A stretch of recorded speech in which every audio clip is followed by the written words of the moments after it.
এখন ফোনটা নিয়ে আমার ফোন কত জিবি র্যামের নেবেন আপনি?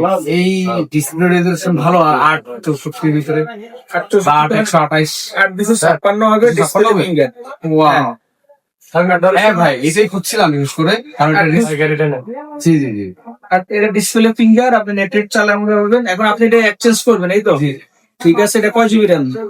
প্লাস আপনার 464 আচ্ছা, 464 ফোন দিয়ে আপনি 8 256 নেবেন, এই তো? জি জি আচ্ছা ঠিক আছে। বড় ভাই এয়ারটেল কার্ড আছে?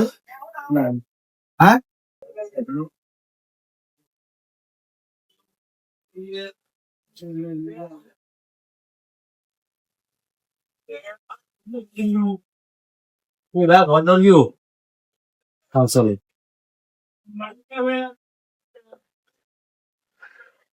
কিন্তু solid এই হ্যাঁ, পাতলা কার্ভ ডিসপ্লে। ওয়াও ওকে, ঠিক আছে, আমি আপনাকে এটা পছন্দ হচ্ছে, এটা এটা নেবেন। অবশ্যই তার মানে এটা এক্সচেঞ্জ করে এটা নিতেছেন। জি জি ওকে, এটা কনফার্ম করে নিতেছি।